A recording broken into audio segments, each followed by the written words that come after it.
Hi friends, నేను మీ నాయుడు సార్ని. 100% మీరు మాట్లాడతారు నిహాలి స్పోకెన్ ఇంగ్లీష్ ఇన్స్టిట్యూట్. ఈ వీడియోలో మనం నో సూనర్ దాన్ గురించి తెలుసుకోబోతున్నాం. ఈ వీడియో కనుక మీకు నచ్చినట్లయితే లైక్ చేయండి, షేర్ చేసుకోండి.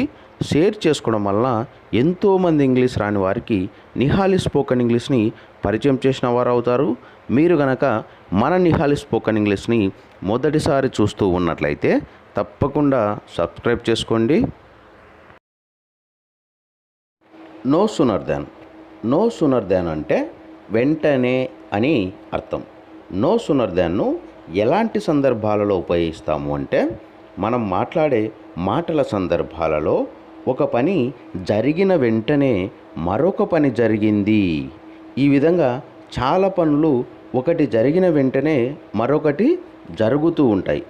అలాంటి సందర్భాలలో మనం నో సూనర్ దాన్ను యూజ్ చేస్తూ ఉంటాము.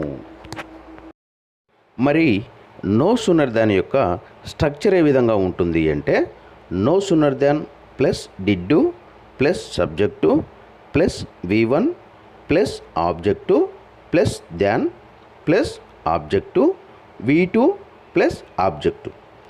No sooner than plus did plus subject plus V1 plus object plus than plus object plus V2 plus object. Example తీసుకున్నట్లయితే, no sooner did she listen the news then she fainted. ఆమె ఆ వార్త విన్నదో లేదో మూర్ఛపోయింది.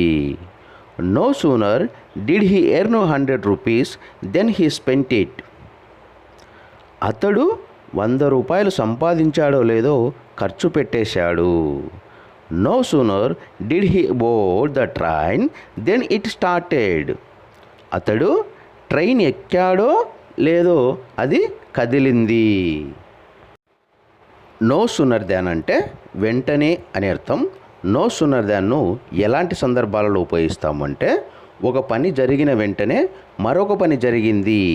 ఈ విధంగా చాలా పనులు ఒకటి జరిగిన వెంటనే మరొకటి జరుగుతూ ఉంటాయి.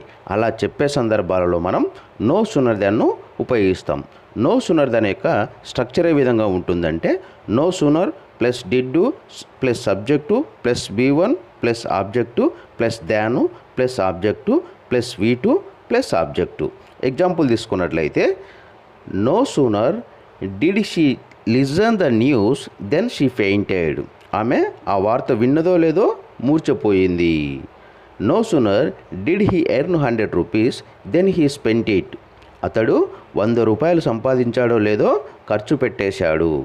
No sooner did he board the train then it started. అతడు ట్రైన్ ఎక్కాడో లేదో అది కదిలింది.